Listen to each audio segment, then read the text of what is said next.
beautiful revelations made by the Supreme Council of Hinduism on the secrets of attracting wealth.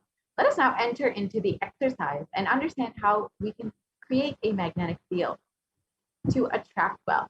First step, let us clean up the incompletions and patterns that we carry about wealth and create a right space, a powerful magnetic energy center in ourselves. To attract wealth, situations, and people that support you to create wealth like a magnetic energy center for manifesting wealth the way that you want. So let us complete with wealth. We will go into an exercise where we will dig out all of the incompletions about money.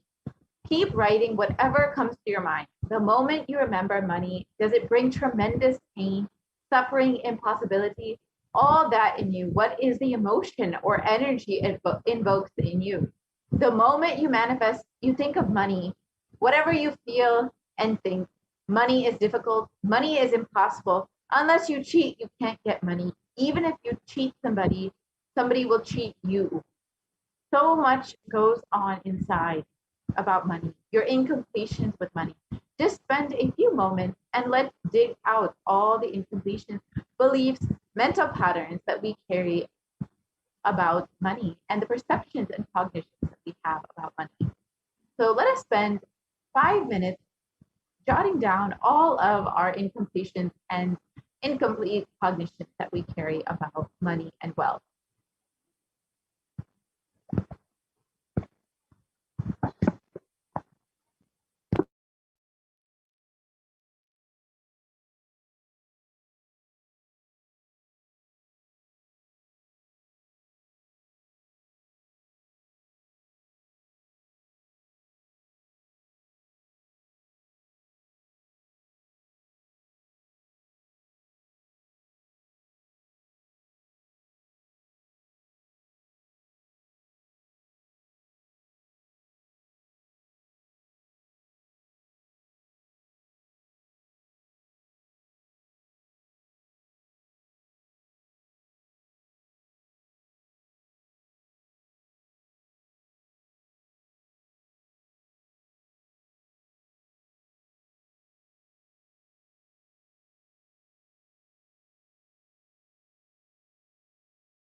So now that we have spent a few moments writing down all of our incompletions with wealth, let us move on to the next part of the exercise.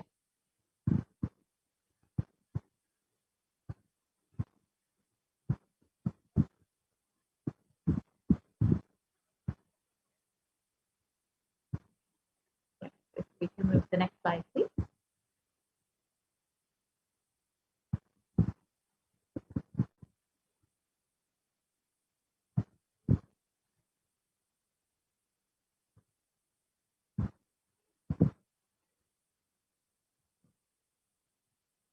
Requesting the volunteers to move to the next slide.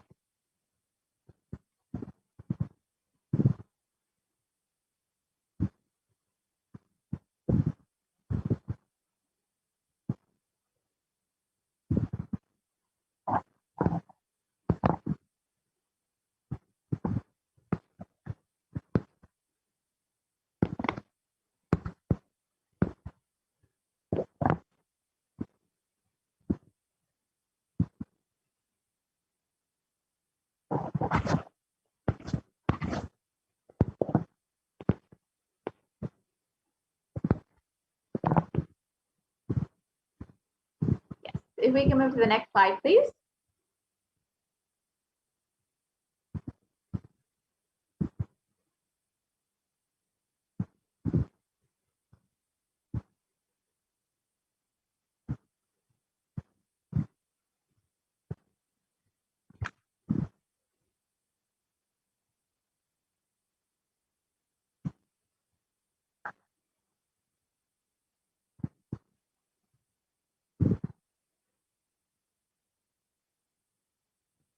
Yes, requesting the volunteer to move to the next slide, please.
Yes, if I can request the volunteer to move to the next slide, please.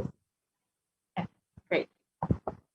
So the moment you think of money, whatever you feel and think, money is difficult, money is impossible, money is, unless you cheat, you can't get money. Even if you cheat somebody, somebody will cheat from you. So much goes on inside of you about money. Your incompletions with money. Just pen those few minutes and let's dig out all the incompletions, beliefs, mental patterns that we have, the perceptions, beliefs, and cognitions we all have about money.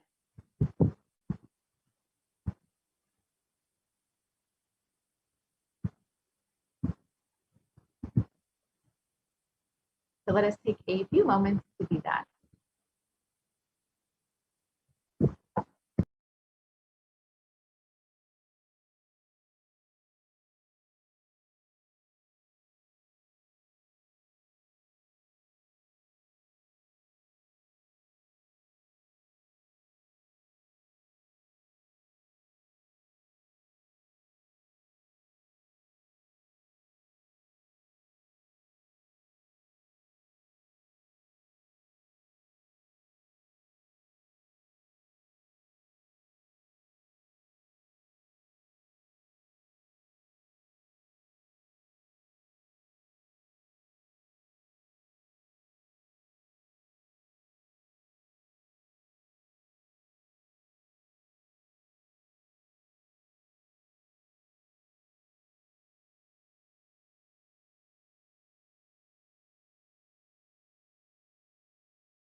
Now that we have penned down all of our incompletions that we have with money, let us move into the next part of the exercise. Second. So each belief or cognition starts from a particular incident. Identify the incidents when the wrong or incomplete beliefs about wealth started forming in you. Relive and relive. Complete those incompletions. Go back to that same age when the incident happened, when the idea or belief or perception started building in you, and complete with those incidents. So we will just take a few moments to go through the completion process to relive and relieve all of the incomplete cognitions that we carry about wealth.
Yes, now that we have completed with all of our incompletions surrounding wealth, let us move into the next part of the exercise where we will learn how to manifest wealth in our lives.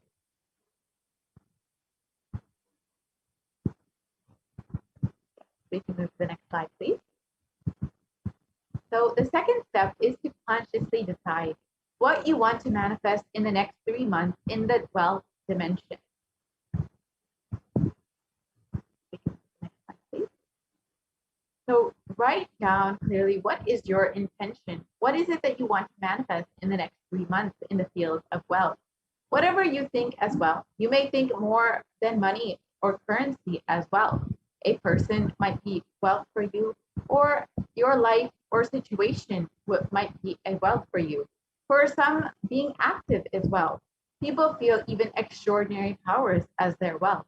Whatever you consider as your wealth, whatever you want to manifest or attract in the next 3 months, please pen that down right now.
now we can enter into the next part of the exercise. After we have penned down our goals for the next 3 months and what we want to manifest within the next 3 months in the dimension of wealth.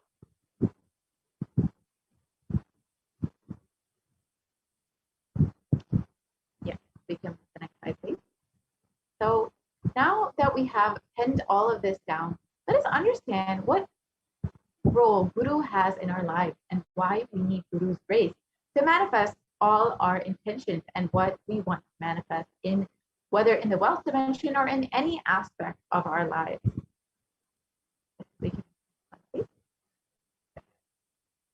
With deep devotion and oneness with Guru, you can complete all binding cognitions on wealth and manifest life with prosperity and abundance.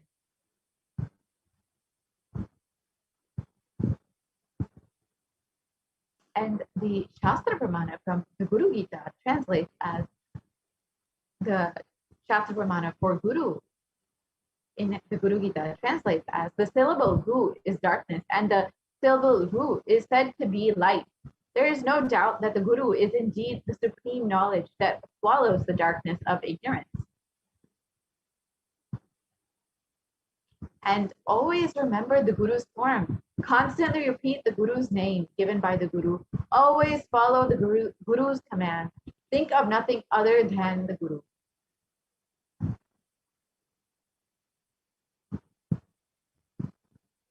Out of compassion for you, I shall tell you how the embodied soul becomes Brahman, having purified of all sins by serving the feet of the Guru. So who is a Guru? The Guru is not a vyakti, a person, as you imagine. He is a tattva, a principle. He is simply a physical representation of the divine. In the Vedic tradition, the spiritual teacher, the Guru, is said to be more important than God himself. God is always and everywhere, but it is the Guru who opens the disciples' eyes to the existence of God. Guru is the doorway to one's own experience of the divine. Guru exists as embodiment, the manifest form of God, Paramashiva. And God, Paramashiva, is the unmanifest form of Guru. God is the state of Guru. Guru is the statement of God. Gurus are the manifest of Paramashiva, and Paramashiva is the unmanifest existence of Guru.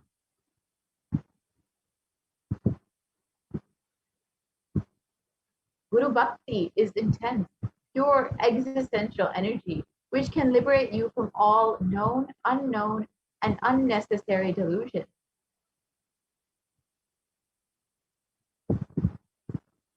So now that we have learned the importance of having Guru in our lives, let us now enter into we will have an opportunity to actually ask our questions in the Venkateshwara reading. So let us now enter into see how to exactly ask our questions. And we will have a little bit of time to ask or send in our questions for the Venkateshwara readings before we move into the offerings segment, where we will learn some of the offerings that we can make to Venkateshwara.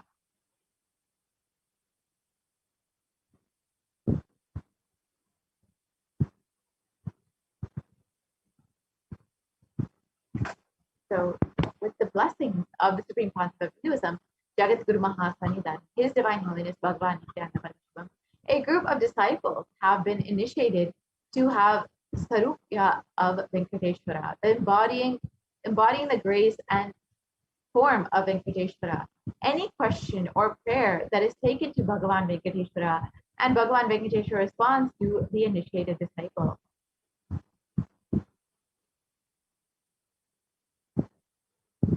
So if you have any questions or prayer requests, you can submit them here at tinyurl.com/daytreadings, and you can receive the answers directly from the initiated disciples of the Supreme Pontiff of Hinduism, channeling Bhagavan Venkateshwara. So if you would like to take a few moments to ask your questions, you can do that right now. And then we will be entering into the offerings segment. where we will understand some of the offerings that we can make to Bhagavan Venkateshwara and how we can show our gratitude for all the blessings and boons that we've received from Bhagavan Venkateshwara and how we can connect with him more deeply through these various offerings. So if you would like, you can ask any questions right now before we move into the offering segment. And after the offering segment, we will be having the Venkateshwara reading, where we will answer the questions that the viewers have submitted today. So we will be right back. And you can take a few moments right now to go to tinyurl.com/daytreading to submit your questions. We'll be right back within a few moments.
Nithyanandam, welcome back to all of the viewers.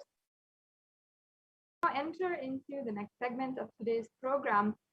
Once again, if any of you would like to have the direct guidance of Bhagavan Venkateshwara himself, then please proceed to the link that is displayed on the slides, that was tinyurl/deity readings, and you can ask your questions to Bhagavan Venkateshwara.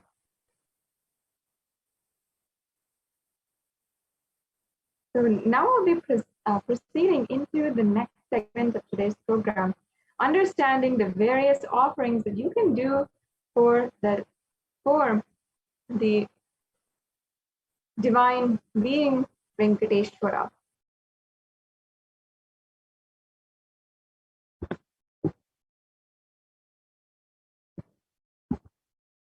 Yes, and we'll be getting those slides right to you in a few minutes.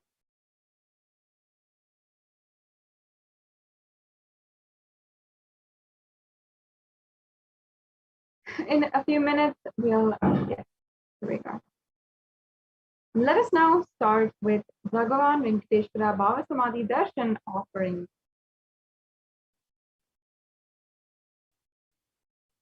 Now, the very first offering that we have is the Nilabudopadi. And this offering is unlike any other offerings because of its significance, especially to the devotees of Bhagavan Sri Venkateshwara. Now, before we begin, I'd like to just give a brief context for those of you who might be new or who are joining us for the first time. In the Hindu tradition, the different offerings are a way to offer your gratitude, your pure love and devotion at the feet of the divine. And you wanted whatever it is that you want to manifest in your reality, and you're simply able to manifest that without any effort from your side. And that is some of the most powerful ways that Bhagavan Sri Venkateshwara manifests through the Supreme Quantum of Hinduism and blesses each and every one of us. Bhagavan Sri Venkateshwara is literally making himself available to each and every one of us here. And these offerings are a way to offer our gratitude. And not only that, wherever we are in today's day and age, Bhagavan Sri Venkateshwara manifesting through the Nija Avatara, the Supreme Pontiff of Hinduism, is making himself available in all the different platforms for millions of people simultaneously, unlike ever before. Through this digital platform, we are being able to reach out to more number of people, and so many people, Hindus all over the world, who may not even have the luxury of being in a Hindu ecosystem, having a temple, and people who may not even be in an ecosystem which is even vegetarian. So many people are out there, Hindus, who are practicing Hindus, who cherish the Hindu tradition and are becoming acquainted also to the Hindu tradition through this digital experience and through the Bhava Samadhi Darshan, which the Supreme Pontiff of Hinduism has made available through these social media platforms. So this is a wonderful way that you can experience the divine. And through these offerings, we simply offer our pure love and gratitude at the feet of Bhagavan Venkateshwara. And in the Hindu tradition, it is custom for every different occasion, whether it's our birthdays, our marriages, our anniversaries, or if it is when we're getting a new car, a new business we're starting, or even if we want a certain breakthrough in our lives, if we're searching for something more. These offerings are sometimes the way that you can receive, you can get what you want and manifest that into reality. Many of us are feeling extremely stuck in every direction in our lives at the moment. Perhaps in every direction, whether it is your career, your relationships, your academic career, or anything, you might be facing a huge wall in front of you and unable to find a breakthrough or obstacle. Now is a time that you can experience and you can find the breakthrough that you're looking for lifetimes, even through this Bhava Samadhi Darshan and through these offerings. The offerings are a way that you can instantly, immediately manifest. And these offerings are so valuable, and many of them also are in gold. And later on in the segment, we'll be understanding how these offerings are made and why they're made in gold also. So let us now begin with the first offering, the Niluvu Dopadi. And this tradition is stemming back to the home of Bhagavan Sri Venkateshwara in Tirumala Tirupati temple in Andhra Pradesh. And devotees of Bhagavan Venkateshwara call this the Niluvu Dopadi, the offering of whatever they have, whether it is money, gold, jewels, or etc. And this is the offering of whatever they have into their kundial as an offering. And they offer all of their incompletions, their baggage, their karmas at the feet of Venkateshwara. And the Supreme Pontiff of Hinduism, in this Bhagavan Venkateshwara Bhava Samadhi Darshan has opened up this blessing with his grace for the thousands of devotees to offer and be relieved from the Topadi, as directly by the Supreme Pontiff of Hinduism will be gracing us in the Venkateshwara Bhava Samadhi Darshan and accepting our offerings and liberating us from karmas and incompletion. The Niluvu Dopadi actually has a very deep significance, and especially because of how it is a way that you can offer, and it actually literally means that it's a snatching away. The Niluvu Dopadi actually means that Bhagavan Sri Venkateshwara is quite literally snatching away your karmas and your baggage, whatever it is. So we are just allowing him to do so. And this is how that breakthrough happens. That's why many times they even offer whatever they have. They just offer the whole thing and then and they offer it at his feet and just say, Bhagavan, please take care. And the whole offering is in that context. So today you can make this same offering. You can offer any amount that you wish in money, gold, or jewels. And you can basically how this offering goes is you declare how much you want to offer, how much it is, and you'll be able to do so. In the next slides, we'll be showing you how you can proceed with the this offering. The Niluvu Dopadi is a very, very powerful breakthrough offering, which if you are perhaps facing several different circumstances where directly in the field of wealth and finances, you are facing a very severe blockage or obstacle. For example, you have a loan that you've been struggling to pay, or if you are not able to fend for yourself, you're not able to save money without spending it off within just a few weeks, and you just keep going paycheck to paycheck. Or perhaps you're not able to find a job. There's many of you out there, especially during this lockdown, who are finding themselves unemployed, and we're not able to sustain even the economy in this current global economy status. And there's many of us like that as well. And even though society might pose all sorts of reasons as to how this is happening and how it might be impossible to gain a breakthrough in your life, through this offering, you can simply make an offering and simply manifest the breakthrough that you want. And it might be in any sense that you are looking for a breakthrough in wealth and abundance, in the field of wealth and abundance. This is the exact offering to receive the blessings of Bhagavan Sri Venkateshwara. So if you are ready to proceed with the offerings, you can go to tinyurl.com/Venkateshwara-readings. And this is one of the ways that you can begin with this offering today. So here is also the procedure for making this offering. You can also visit tinyurl.com/Venkateshwara offerings to learn more about this procedure and understand it further. Yeah, the next slide, please. So once again, this is the offering of any amount of gold, jewelry, precious gems, currency to Bhagavan Venkateshwara. And the offering of the Niluvu Dopadi removes all the karmas of lifetimes, as by literally dropping the various attachments, we surrender ourselves at the feet of Bhagavan Venkateshwara. Yes, let's go on to the next offering. The next offering we have is the Sankalpa offering. And this is from the Venkateshwara Namavali Padma Puranam. And here we have the verse where it denotes Venkateshwara's all compassionate grace and his most beloved compassionate form as well. Yes, let's go on, please.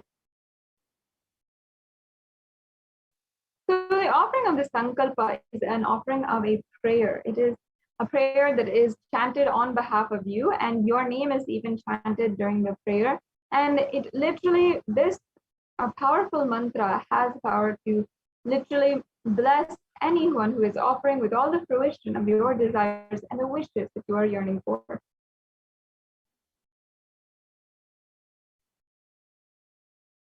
Yes. The next offering is the Swarna Ashtottara Kasu. In the Hindu tradition, there is a tradition of a sadhana or a spiritual practice of chanting the Namavali, and either the Ashtottara Namavali or the Sahasra Namavali. So it is the chanting of either the 108 names or the Sahasranama, which is the 1,008 names of various gods and goddesses. And this is done because each and every one of the qualities of that god, that goddess, is chanted inside of us. And literally, we cherish that quality inside of us and manifest it into reality. When we cherish bad things in our life, we cherish suffering, we're continuously worrying, you will always see that that exact thing is manifesting into your reality. However, if we're cherishing positive thought currents and positive vibrations and divine qualities, then that is what we manifest into reality. So this Swarna Ashtottara Kasu is the offering of the Ashtottara Namavali, and not only that, it is the offering of the pure gold coin with each one of the 108 sacred names of Srivari inscribed into it. So as you can see, there's different levels of the offering as well. And the names that are chanted are here listed. And it's a very, very powerful offering. We can go on to the next slide. Yes. And you can offer this as well to the feet of Devi of Venkateshwara. Yes, let's go on.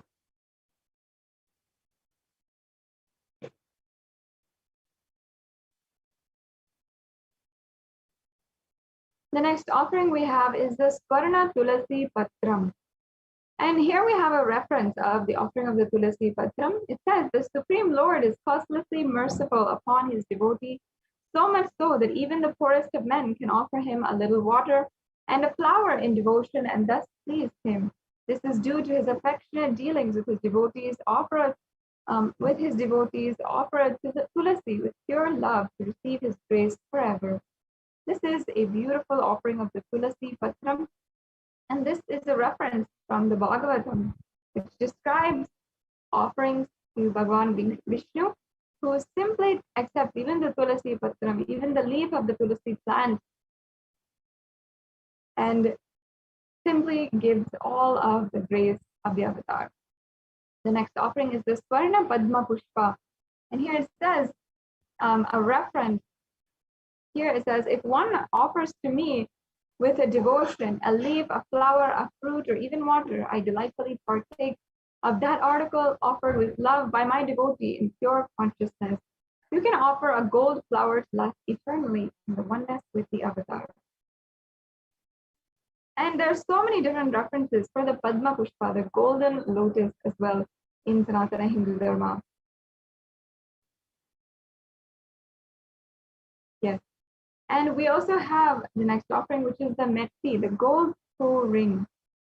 And in the Lakshmi Narayana Samhita, verse 4.23.49, there is a reference to where Bhagavan Venkateshwara's toe rings are described. And you can offer these toe rings. As you can see, he'll wear the toe rings in all of his toes. And it'll be the most splendid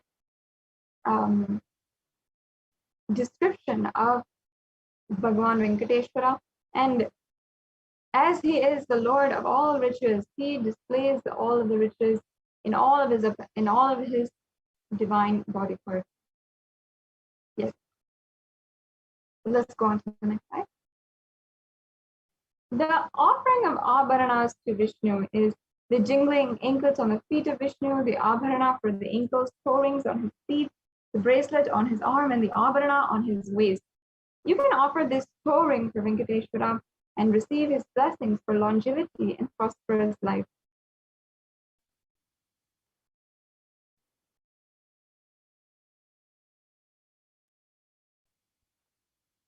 The next offering we have is a Pratyaksha Pada Puja. And we have a verse here from the Guru Gita. It says, I worship the Guru's 2 feet, which are within the reach of speech, thought, and contemplation, and which have different lusters, white and red, representing Shiva and Shakti. The next slide, please. This offering is a most precious offering, and it literally can clear your karmas to remove any obstacle in the path of enlightenment, express gratitude, and strengthen your feeling connection with the Guru. Manifest auspiciousness in all dimensions of life, health, wealth, and relationships.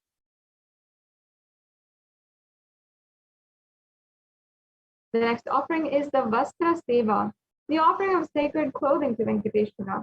Traditionally, this seva is offered for better physical and mental well-being and healing from any illnesses.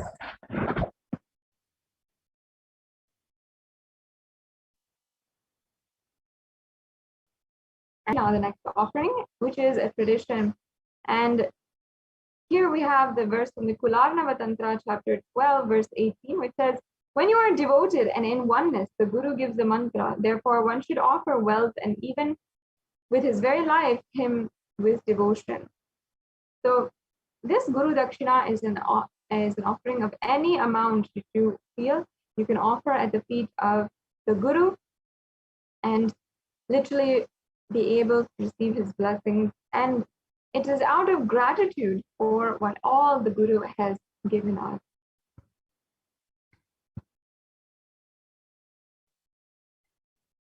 We have the next offering here, the e-hundi offering, the general donation. And you can see actually the way that when we go to temples as Hindus, we always know that we offer a few coins in the plate of the pujari, the arati plate of the pujari, or in the hundi. And that is a part of our tradition whenever we go to the temple. And that is just an offering out of gratitude, which we make. It's an offering where we are simply giving out of gratitude and love for the divine. And today, manifesting Bhagavan Sri Venkateshwara, in order to make a breakthrough happen in your wealth dimension, every single weekend as well, the Supreme Pontiff of Hinduism has been continuously offering this Bhagavan Sri Venkateshwara Bhava Samadhi Darshan.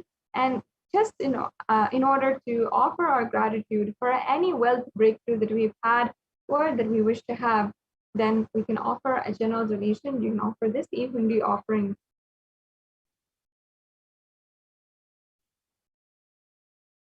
Yes, so here we have a summary of all the different offerings. We have the e-hundi offering, which again is any amount which you wish.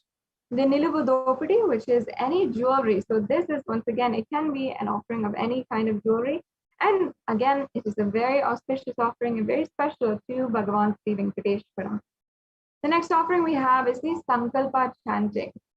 And then we have the Swarna Ashtottara Kastu, the Swarna Tulasi Patram, the Swarna Padma Pushpam, the Metti, the golden toe ring, the Pratyaksha Pada Puja, and the Vastra Seva. So as you can see, we have many different offerings, and there's no need to ever feel that you are perhaps insufficient or incapable of making any kind of offering, because we have offerings of various levels. And also we have options if you want to make a substantial offering and you really want to offer something which might be out of your scope as on now, you can still start to manifest this offering and work towards it however you want, and still take a step today to make this offering.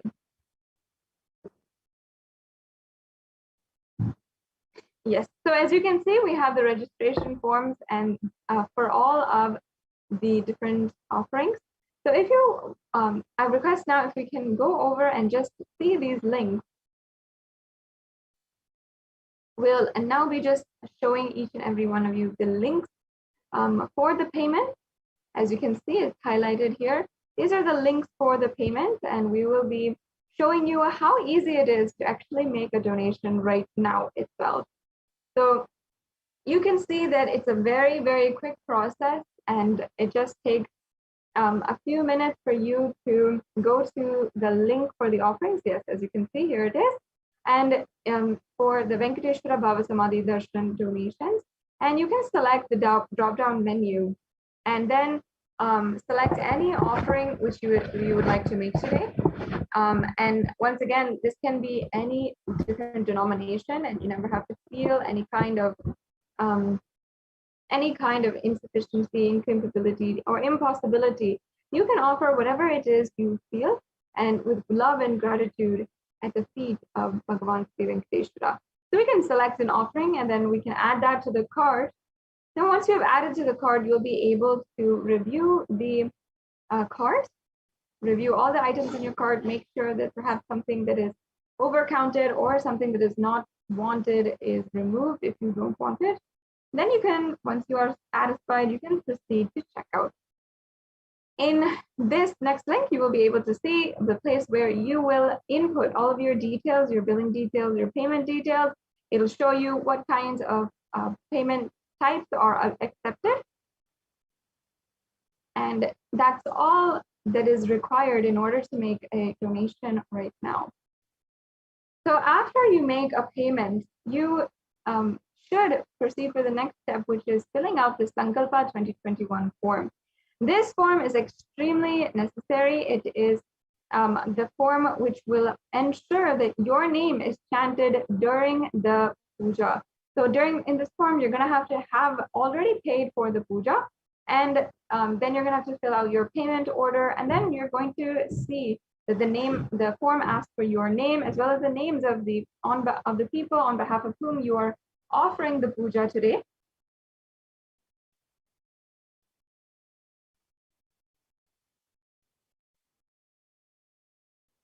Yes, so as you can see, it's a very simple offering, and you can simply just press submit to make this to submit this form.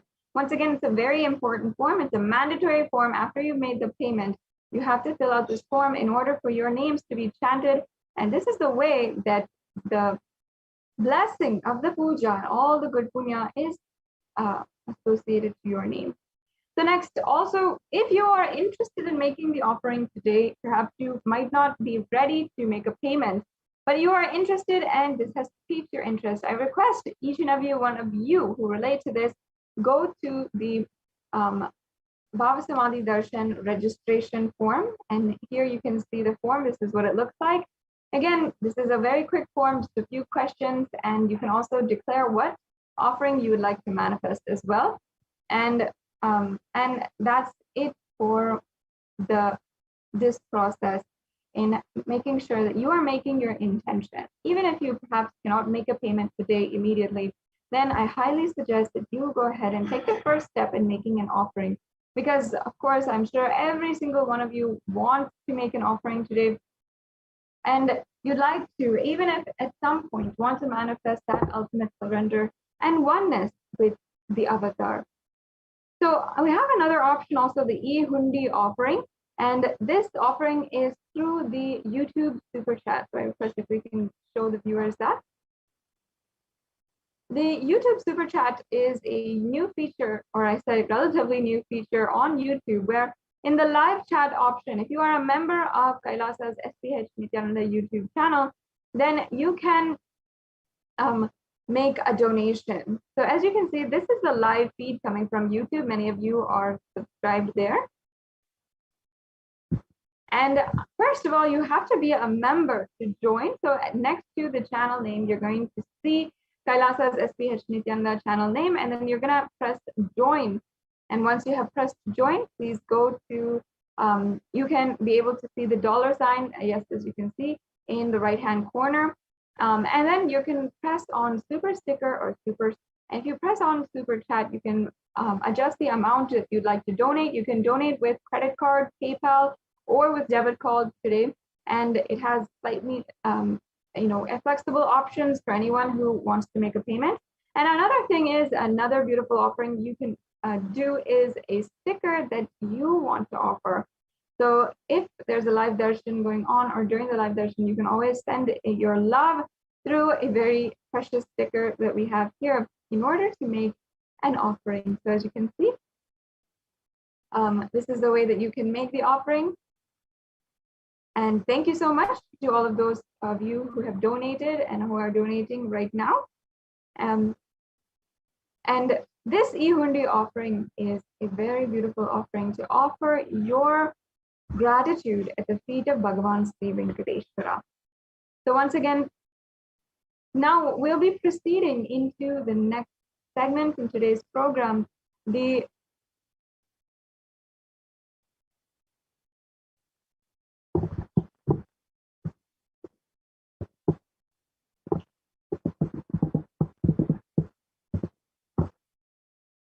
Yes, we'll be proceeding into the next segment where we'll be having the Venkateshwara readings.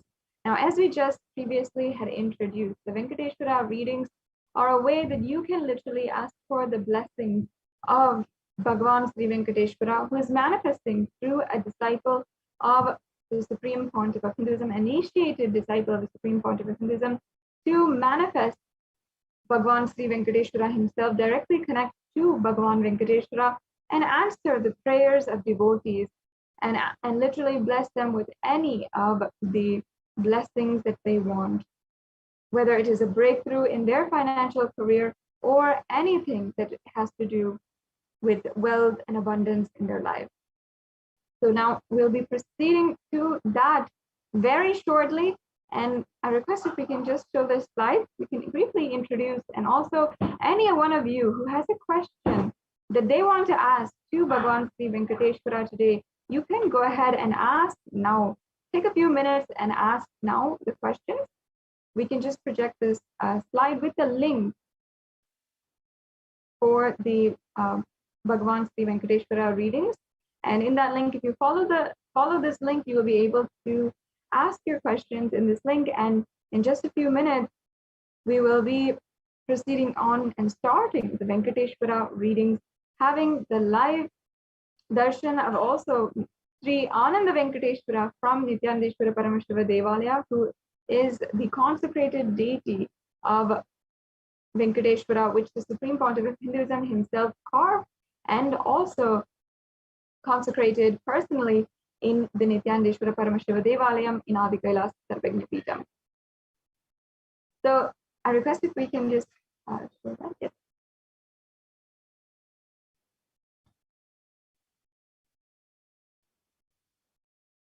So as you can see, this is the link for all of you who want to ask a question directly to Bhagavan Sri Venkateshwara today. The questions you might have might be that you want to break through in the field, your financial career, in your financial strategies, and you want blessings in your career itself, you want blessings for a job, perhaps, or you want to seek the guidance of Bhagavan Sri Venkateshwara in a new venture, whatever it is, you can ask your questions at this link, and you will be able to have the direct answer of Bhagavan Sri Venkateshwara. So there is a brief video in the next slide. Let us now watch that video of, as we are preparing for the Bhagavan Venkateshwara readings, let's watch the darshan of the Supreme Pontiff of Hinduism and Venkateshwara.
Madhava ನಿತ್ಯ ನಾರಾಯಣ ಗೋವಿಂದ ಕೇಶವ ನಿತ್ಯ ನಾರಾಯಣ ಗೋವಿಂದ ಮಾಧವ ನಿತ್ಯ ನಾರಾಯಣ ಗೋವಿಂದ ಕೇಶವ ನಿತ್ಯ ನಾರಾಯಣ ಗೋವಿಂದ ಮಾಧವ ನಿತ್ಯ ನಾರಾಯಣ ಗೋವಿಂದ ಕೇಶವ ನಿತ್ಯ ನಾರಾಯಣ ಗೋವಿಂದ ಮಾಧವ ನಿತ್ಯ ನಾರಾಯಣ ಗೋವಿಂದ ಕೇಶವ ಹರ ನಿತ್ಯ ನಿತ್ಯನಂತ ಹರ ನಿತ್ಯ ಹರೆ ಹರೆ ಹರೆ ನಿತ್ಯ ನಿತ್ಯನಂತ ಹರೆ ನಿತ್ಯ ಹರೆ ಹರೆ ಹರೆ ನಿತ್ಯ ನಿತ್ಯನಂತ ಹರೆ ನಿತ್ಯ ಹರೆ ಹರೆ ಹರೆ ನಿತ್ಯ ನಿತ್ಯನಂತ ಹರೆ ನಿತ್ಯ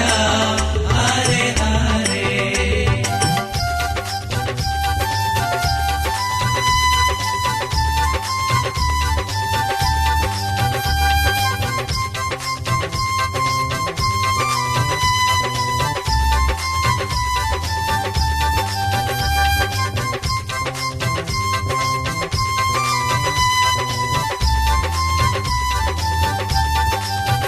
ನಿತ್ಯ ನಾರಾಯಣ ಗೋವಿಂದ ಮಾಧವ ನಿತ್ಯ ನಾರಾಯಣ ಗೋವಿಂದ ಕೇಶವ ನಿತ್ಯ ನಾರಾಯಣ ಗೋವಿಂದ ಮಾಧವ ನಿತ್ಯ ನಾರಾಯಣ ಗೋವಿಂದ ಕೇಶವ ನಿತ್ಯ ನಾರಾಯಣ ಗೋವಿಂದ ಮಾಧವ ನಿತ್ಯ ನಾರಾಯಣ ಗೋವಿಂದ ಕೇಶವ ನಿತ್ಯ ನಾರಾಯಣ ಗೋವಿಂದ ಮಾಧವ ನಿತ್ಯ ನಾರಾಯಣ ಗೋವಿಂದ ಕೇಶವ ಹರೆ ನಿತ್ಯ ನಿತ್ಯನಂತ ಹರೆ ನಿತ್ಯ ಹರೆ ಹರೆ ಹರೆ ನಿತ್ಯ ನಿತ್ಯನಂತ ಹರೆ ನಿತ್ಯ ಹರೆ ಹರೆ ಹರೆ ನಿತ್ಯ ನಿತ್ಯನಂತ ಹರೆ ನಿತ್ಯ ಹರೆ ಹರೆ ಹರೆ ನಿತ್ಯ ನಿತ್ಯನಂತ ಹರೆ ನಿತ್ಯ ಹರೆ ಹರೆ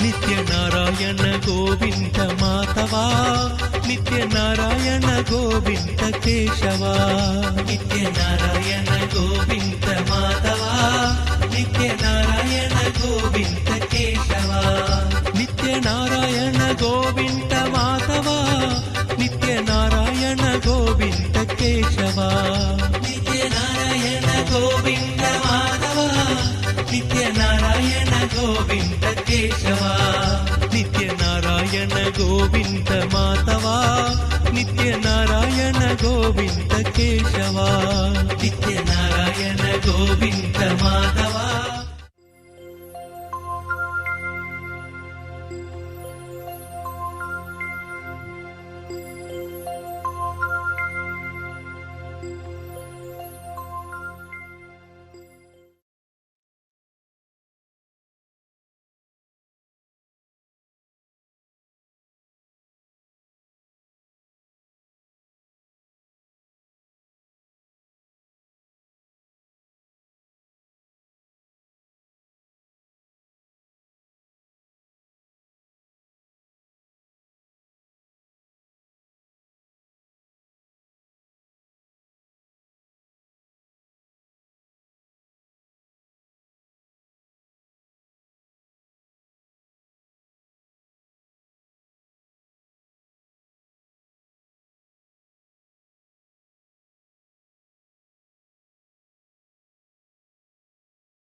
What I mean by the word e-Kailasa, listen intensely.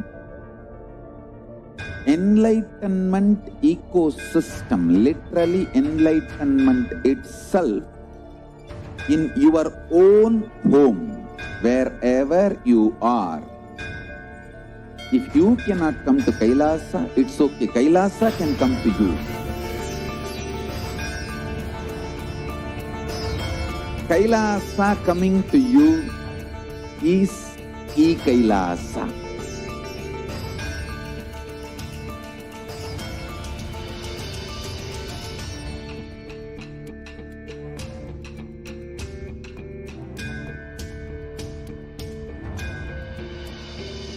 I will revive Hinduism.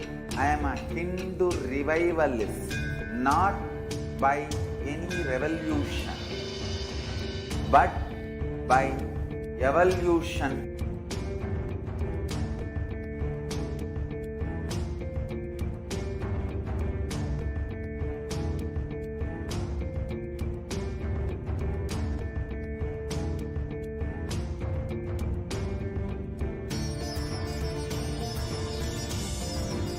And setting model communities.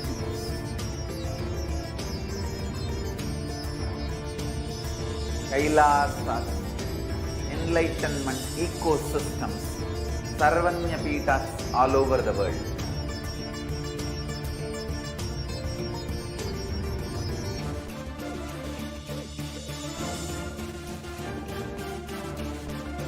All powerful cognition, knowledge, only when you live, power manifestation and possibilities manifestation happens. It's a fundamental truth.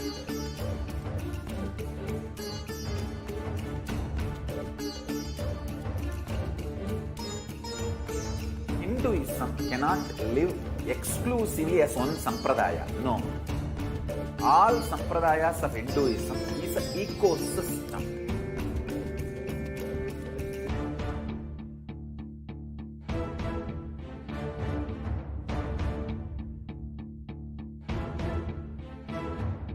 So don't keep quiet thinking that if one sampradaya is attacked, only that sampradaya is going to be affected. All of us are ecosystem.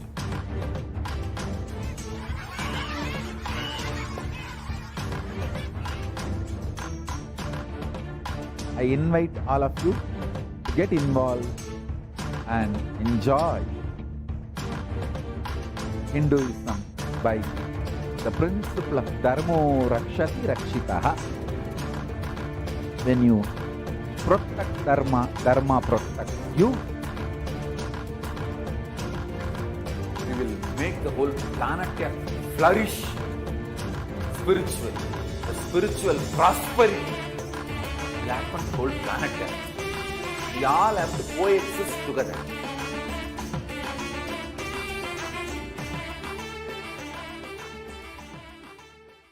Just be alive for next 3 years. Don't die within next 3 years.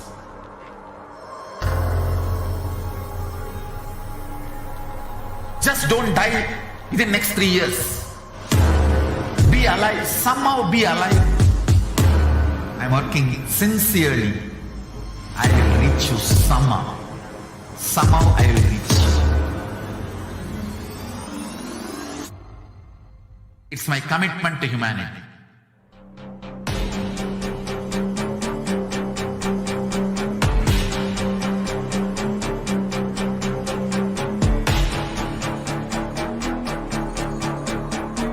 Just don't die within the next 3 years. I will reach you wherever you are, whichever corner of the world you may be. I will reach you with enlightenment. You manifesting the space, state, powers, being Paramashivoham. It is possible, and it is possible for you.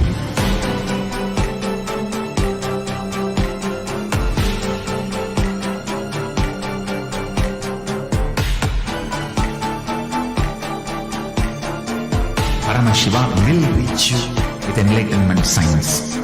I know he is going to do the job. Just be alive for next 3 years. Nothing else.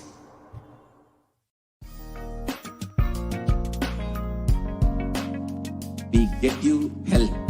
We get you ability to build beautiful relationships in your life. We get you direct spiritual support, and we make sure you become wealthy.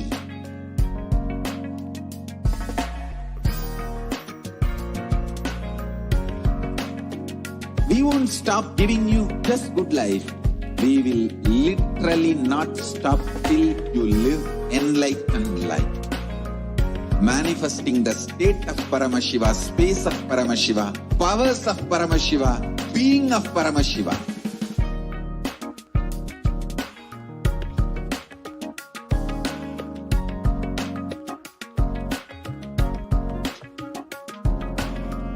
Whole world should become e-Kailashians. I want the whole world to know Hindus have something great to contribute to the world.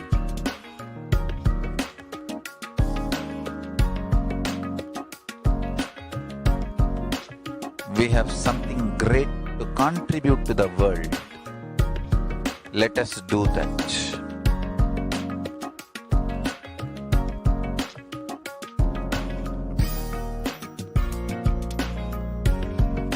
E-Kailasa is Nithyananda Paramashivoham.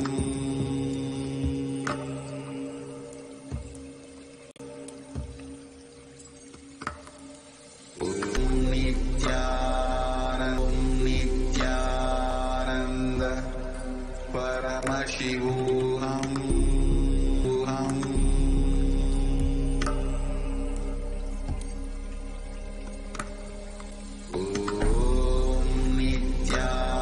Nithyananda Paramashivoham.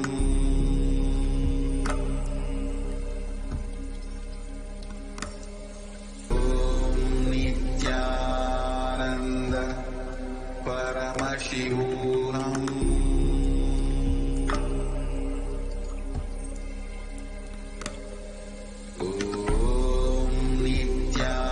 Nithyananda Paramashivoham.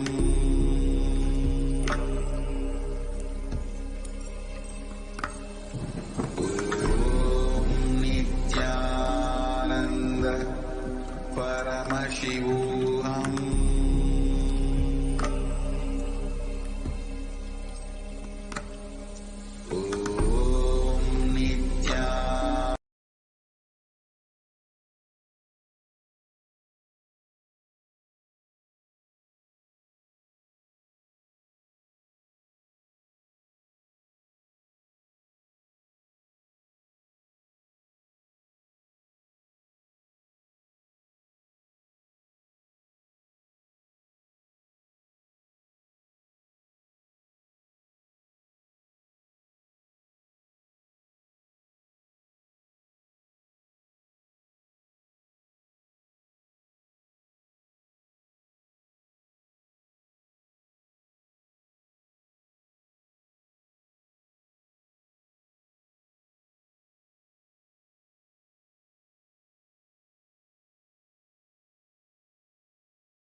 Paramashivoham.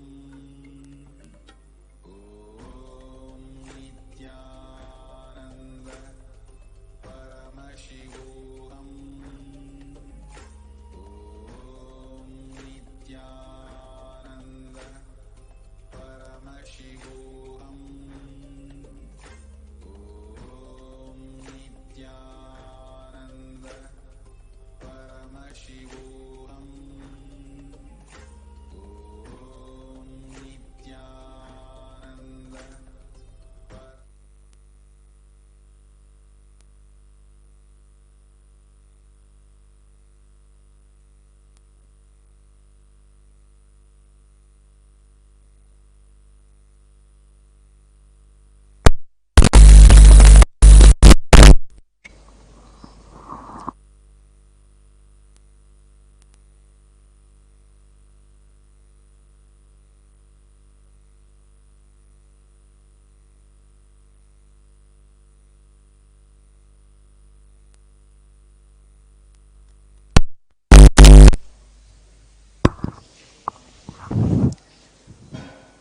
Nithyanandam. With Lord Venkateshwara's blessings, we enter into Venkateshwara's reading.